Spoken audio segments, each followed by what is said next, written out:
Hello friends, welcome back to tough.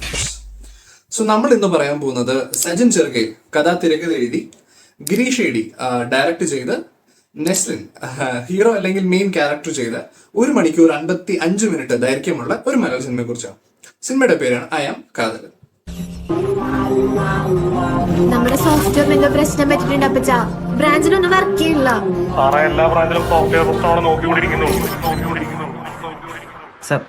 സംഭവം hacking ആണ്. കാരണം അവൻ ഈ ഹാക്ക് ചെയ്തിരിക്കുന്ന സമയത്ത് യൂസ് ചെയ്തിരിക്കുന്ന പേര് കാതലെന്നാണ്. എനിക്ക് അറിയണതാരാണ്. ഈ സിനിമയിലെ മെയിൻ ആക്ടേഴ്സ് നോക്കുന്നുണ്ടെങ്കിൽ നെസ്ലിൻ ഉണ്ട്, അനിഷ്മയുണ്ട്. അനിഷ്മയുടെ ഹീറോയിൻ ആയിട്ട് വരുന്നത് സാജൻ ചെറുകയിൽ, അതായത് ഇതിന്റെ റൈറ്റർ തന്നെ ഈ സിനിമയിൽ അഭിനയിച്ചിട്ടുണ്ട്. ലിജോമോൾ ജോസ് ഉണ്ട്, ദിലീഷ് പോത്തൻ ഉണ്ട്, വിനീഷ് വാസുദേവൻ ഉണ്ട്, വിനീഷ് വിശ്വനാഥ് ഉണ്ട്, കിരൺ ജോഷി ഉണ്ട്, അതായത് പ്രേമലയുടെ അസിസ്റ്റന്റ് ഡയറക്ടർ ആയിരുന്നു പുള്ളിക്കാരൻ. സിൻ ഷാൻ ഉണ്ട്. പിന്നെ നമ്മൾ കണ്ട് ഫെമിലിയർ ആയതും ഫെമിലിയർ അത്രയ്ക്ക് അങ്ങോട്ട് ഫെമിലിയർ അല്ലാത്ത കുറച്ചധികം ആൾക്കാരും കൂടെ ഈ സിനിമയിലുണ്ട്. നെസ്ലിന്റെ ക്യാരക്ടറിന്റെ പേരാണ് വിഷ്ണു. അപ്പൊ വിഷ്ണു ഒരു എഞ്ചിനീയറിംഗ് സ്റ്റുഡന്റ് ആണ്. കുറച്ച് ബാക്ക്ലോഗ്സും കാര്യങ്ങളൊക്കെ ഉണ്ട്. ഒരു പ്രോജക്ട്സ് ഒന്നും വലിയ സുഖമില്ലാത്തതുകൊണ്ട് തന്നെ പ്രത്യേകിച്ച് എങ്ങും ജോലി ഒന്നും കിട്ടാതെ ഇരിക്കുകയാണ്. പുള്ളിക്കാരന്റെ കാമുകയായിട്ടാണ് അനിഷ്മ ചെയ്യുന്ന ശില്പ എന്ന് പറയുന്ന ഒരു ക്യാരക്ടർ വരുന്നത്. ഈ ഒരു കോളേജ് കഴിയാറായപ്പോൾ അല്ലെങ്കിൽ കഴിയുന്ന ടൈം ആയപ്പോഴത്തേനും അനിഷ്മയ്ക്ക് മനസ്സിലായി നെസ്ലിന്റെ വിഷ്ണു എന്ന് പറയുന്ന ക്യാരക്ടർ പുള്ളിക്കാരിക്ക് അത്ര സ്യൂട്ടബിൾ അല്ല, വലിയൊരു ഫ്യൂച്ചർ എന്നുള്ള ഒരാളല്ല, അല്ലെങ്കിൽ ഒരുപാട് വിഷനോ തോട്ടോ കാര്യങ്ങളോ ഒന്നുമില്ല. അപ്പൊ അങ്ങോട്ട് ശരിയാവുന്നോ തോന്നുന്നില്ല എന്നൊരു തോട്ട് വരികയും അനിഷ്മ നെസ്ലിന്റെ വിഷ്ണു എന്ന് പറഞ്ഞ ക്യാരക്ടർ സംസാരിച്ചിട്ട് അവർ ബ്രേക്കപ്പ് ആവുകയാണ് ചെയ്യുന്നത്.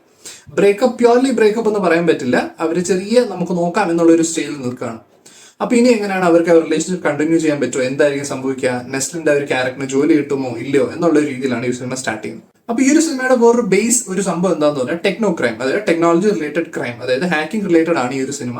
അപ്പൊ നെസ്ലിൻ എന്ന് പറയുന്ന ഒരു ക്യാരക്ടർ കുറച്ച് ഹാക്കിംഗ് കാര്യങ്ങളൊക്കെ ചെയ്യുന്നുണ്ട്. ആദ്യം ഹാക്ക് ചെയ്തപ്പോ എനിക്ക് സന്തോഷമായി, പിന്നെ ഇവർ രണ്ടാമത് ചെയ്തു, അത് പോട്ടേന്ന് വെച്ചു. ഒരു ചിറ്റ് ഫണ്ട് എന്നൊക്കെ വിളിക്കാൻ പറ്റുന്ന ഒരു കമ്പനീനെയൊക്കെ തകർക്കാനൊക്കെ ആയിട്ട് ശ്രമിക്കുന്നുണ്ട് പല കാരണങ്ങളാൽ, ഈഗോ ഇഷ്യൂസും ബാക്കി കുറച്ച് കാര്യങ്ങളും.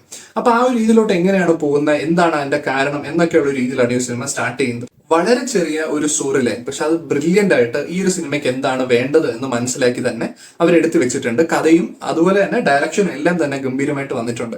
പക്ഷെ ഈ ഒരു സിനിമ നമുക്ക് ഗംഭീരം എന്ന് പറയാനുള്ള വലിയ കാര്യങ്ങളൊന്നും ഈ ഒരു സിനിമയ്ക്ക് ഇല്ല എന്ന് വേണം പറയാൻ. അതായത് ഒരു റിയലിസ്റ്റിക് രീതിയിൽ തന്നെയാണ് എടുത്ത് വെച്ചേക്കുന്നത്. ഒരുപാട് ഫാന്റസി പരിപാടികളൊക്കെ കാണിച്ച് ഒരുപാട് മസാല കാര്യങ്ങളൊന്നും ഇട്ടിട്ടില്ല. ഒരു നോർമൽ ഒരു കഥ എന്നുള്ള രീതിയിൽ വളരെ ക്യൂട്ടായിട്ട് തന്നെ അവർക്ക് പ്രസന്റ് ചെയ്യാൻ പറ്റുന്നുണ്ട്. ക്യൂട്ട് എന്ന് ഉദ്ദേശിക്കുന്ന ഒരുപാട് മറ്റേ ക്യൂട്ട്നെസ് വാരി ഇടുക എന്നുള്ളതിന് പക്ക റിയലിസ്റ്റിക് എന്നുള്ള രീതിയിലാണ് ഈ സിനിമ എടുത്തു വെച്ചേക്കുന്നത്. കുറച്ച് കോമഡി സാധനങ്ങൾ അവിടെ ഇവിടെയൊക്കെ വന്നു പോകുന്നുണ്ട്, ഇമോഷണൽ സാധനങ്ങൾ കുറച്ചൊക്കെ ഉണ്ട്. പിന്നെ പാട്ടൊക്കെ നല്ല രസമായിട്ട് വന്നിട്ടുണ്ട്, ബിജിഎം ഗംഭീരമാണ്. ചിലയിടത്ത് ഓക്കെ ഫീൽ 1-2 തോന്നിയിട്ടുണ്ട്, ബാക്കി മൊത്തം ഗംഭീരമായിട്ട് തന്നെ വന്നിട്ടുണ്ട്, ബിജിഎമ്മും ബാക്കി കാര്യങ്ങളും. ഈ സിനിമ ഒരു ടെക്നോ ക്രൈം ഒരു ജോണ്ടറിൽ നമുക്ക് വെക്കാം. അതിൻ്റെ തന്നെ ഒരു ത്രില്ലർ സ്വഭാവം കൂടെ ഉണ്ട് ഈ ഒരു കഥയ്ക്ക്. അതിൻ്റെ കൂടെ തന്നെ ചെറിയ കോമഡി കാര്യങ്ങളൊക്കെ വരുന്നുണ്ട്. അതനുസരിച്ചിട്ടുള്ള കറക്റ്റ് ആയിട്ടുള്ള ബാക്ക്ഗ്രൗണ്ട് സ്കോറും ബാക്കി കാര്യങ്ങളൊക്കെ കൊടുക്കുന്നതുകൊണ്ട് തന്നെ ഒരു ഗംഭീര ഫീല് നമുക്ക് ഈ ഒരു സിനിമയിൽ നിന്ന് കിട്ടും. സിദ്ധാർത്ഥ പ്രദീപാണ് ഇതിന്റെ മ്യൂസിക് ഡിപ്പാർട്ട്മെന്റ് ചെയ്തിരിക്കുന്നത്. അതുമാതിരി തന്നെ ഈ സിനിമയുടെ സിനിമാറ്റോഗ്രാഫി ഒക്കെ ഗംഭീരമായിട്ട് തന്നെ വന്നിട്ടുണ്ട്. കറക്റ്റ് ആയിട്ട് ആ ഒരു ഇമോഷൻ എങ്ങനെയാണോ വേണ്ടത് ആ രീതിയിൽ തന്നെ അവർ എടുത്ത് പ്രസന്റ് ചെയ്ത് വെച്ചിട്ടുണ്ട് എന്നുള്ളതാണ്. ശരൺ വേലായുധനാണ് ഈ സിനിമയുടെ സിനിമാറ്റോഗ്രാഫി ചെയ്തേക്കുന്നത്. അതായത് ഇടയ്ക്ക് ഇറങ്ങിയിട്ടുണ്ടായിരുന്ന സൂക്ഷ്മദർശിനി അതുപോലെ തന്നെ അമ്പിളി ഇതിന്റെയൊക്കെ സിനിമാറ്റോഗ്രാഫി പുള്ളിക്കാനാണ് ചെയ്തത്. അതുമാതിരി തന്നെ എഡിറ്റിംഗും നന്നായിട്ട് തന്നെ വന്നിട്ടുണ്ട്. ആകാശ് ജോസഫ് വർഗീസ് ആണ് ഇതിന്റെ എഡിറ്റിംഗ് ഒക്കെ ചെയ്തേക്കുന്നത്. അതും ലാസ്റ്റ് ഒരു ക്ലൈമാക്സ് ഒക്കെ എത്തുമ്പോഴത്തേനും ഒരു ത്രില്ലർ സ്വഭാവം ഭയങ്കര മുമ്പിലോട്ട് നിൽക്കേണ്ട ഒരു കാര്യമാണ്. ആ ഒരു ടൈമിൽ തന്നെ അത് എത്ര നന്നായിട്ട് പ്ലേസ് ചെയ്യാൻ പറ്റുന്നുണ്ട്. ആ ഒരു സിറ്റുവേഷൻ നമുക്കൊരു ആകാംക്ഷ കൊണ്ടുവരാം എന്നൊക്കെയുള്ളതാണ് ത്രില്ലർ എന്ന് പറയുമ്പോൾ നമുക്ക് വരേണ്ട ഒരു ഇമോഷൻ. അത് പ്രോപ്പറായിട്ട് നമുക്ക് കിട്ടാനായിട്ട് എഡിറ്റിംഗ് ഒരുപാടധികം സഹായിച്ചിട്ടുണ്ട്. അത് ഗംഭീരമായിട്ട് വന്നിട്ടുണ്ട് എന്നുള്ളതാണ്. ചുരുക്കം പറഞ്ഞാൽ ഒട്ടും ബോറടിപ്പിക്കാത്ത ഒരു ഫാസ്റ്റ് മൂവിങ് ഒരു രീതിയിലാണ് ഈ ഒരു സിനിമ പോകുന്നത്. അതുപോലെ തന്നെ ഒരു ലാഗും ഇല്ല, സ്മൂത്ത് ആയിട്ട് സ്റ്റാർട്ടിങ് തൊട്ട് എൻഡിങ് വരെ നമ്മൾ എന്ത് സംഭവിക്കും എന്ന ഒരു ചെറിയൊരു ആകാംക്ഷയിൽ പിടിച്ചിരുത്താനായിട്ട് ഈ ഒരു സിനിമയ്ക്ക് പറ്റുന്നുണ്ട്. ഓവറോൾ നോക്കുന്നുണ്ടെങ്കിൽ ഈ ഒരു സിനിമ എനിക്കൊരു ഗുഡ് എക്സ്പീരിയൻസ് ആണ് തന്നത്. ഗംഭീരം എന്ന് ഞാൻ പറയുന്നില്ല, പക്ഷെ ഈ ഒരു കഥ എന്താണോ അത് പ്രോപ്പറായിട്ട് ഡെലിവർ ചെയ്യാൻ പറ്റിയിട്ടുണ്ട്. ഒരിക്കലും എനിക്ക് തോന്നുന്നില്ല ആരെങ്കിലും ഒരു സിനിമ കണ്ടിട്ട് കാണണ്ടായിരുന്നു എന്ന് തോന്നുന്ന ഒരു സിറ്റുവേഷനിലേക്ക് എത്തും എന്ന് തോന്നില്ല. ഒരുപാട് രസമുള്ള ഒരുപാട് സീക്വൻസസ് ആണെങ്കിലും ആ ഒരു തോട്ട് ആണെങ്കിലും കാര്യങ്ങളും അഭിനയമൊക്കെ ഗംഭീരമായിട്ട് വന്നിട്ടുണ്ട്. എസ്പെഷ്യലി നെസ്ലിന്റെ അഭിനയം, അതുമാതിരി തന്നെ ദിലീഷ് പോതനൊക്കെ അറിയാലേ, ഓൾവേസ് എല്ലാവരും ഇതിൽ അഭിനയിച്ചേക്കുന്ന എല്ലാവരും ഗംഭീരമായിട്ട് ചെയ്തിട്ടുണ്ട്. അതുപോലെ തന്നെ അനിഷ്മ ചെയ്ത ഒരു ശില്പ എന്ന് പറഞ്ഞ ക്യാരക്ടർ ഗംഭീരമായിട്ട് ചെയ്തിട്ടുണ്ട്. അനിഷ്മ സൂപ്പർ. ഞാൻ ഒട്ടും എക്സ്പെക്ട് ചെയ്ത് ഇത്രയും നല്ലൊരു അഭിനയം വരും എന്നുള്ള, പക്ഷെ അത്രയ്ക്ക് നാച്ചുറൽ ആയിട്ട് ചെയ്തുകൊണ്ട് തന്നെ നമുക്കൊരു ക്യാരക്ടർ എന്താണ് എന്നുള്ളത് നമുക്ക് കാണുമ്പോൾ മനസ്സിലാവും. അത്ര ബിലീവബിൾ ആയിട്ട് തോന്നും. ഒരാൾ പോലും ഈ സിനിമയിൽ അഭിനയിച്ച് കുളമാക്കിയെന്ന് എനിക്ക് തോന്നിയിട്ടില്ല.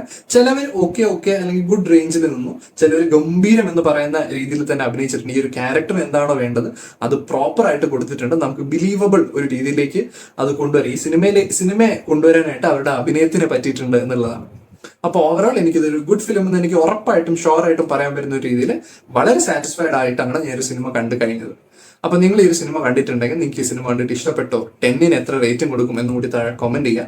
അപ്പൊ ഈ കമന്റ്സ് വായിച്ച് നോക്കിയിട്ട് ഈ സിനിമ കാണണോ കണ്ടേ എന്നൊക്കെ ബാക്കിയുള്ളവർക്ക് അത് ഡിസൈഡ് ചെയ്യാനായിട്ട് ഒരു ഹെൽപ്ഫുൾ സംഭവമായിരിക്കും. അതുമാതിരി തന്നെ നമ്മുടെ ഇതുപോലത്തെ വീഡിയോസ് ഒക്കെയാണ് വരുന്നത്. അപ്പൊ നിങ്ങൾക്ക് കാണാൻ താല്പര്യം ഉണ്ടെങ്കിൽ സബ്സ്ക്രൈബ് ചെയ്തേക്കുക. എന്തെങ്കിലും സെഷൻസ് ഉണ്ടെങ്കിൽ താഴെ കമന്റ് ചെയ്യുക. അത് വായിച്ച് മനസ്സിലാക്കി ഞാൻ ഇമ്പ്രൂവ് ചെയ്യാനായിട്ട് ശ്രമിക്കുന്നതായിരിക്കും. അപ്പൊ അത്രയൊക്കെ ഉള്ളൂ guys. Thank you so much for watching. Until then, by.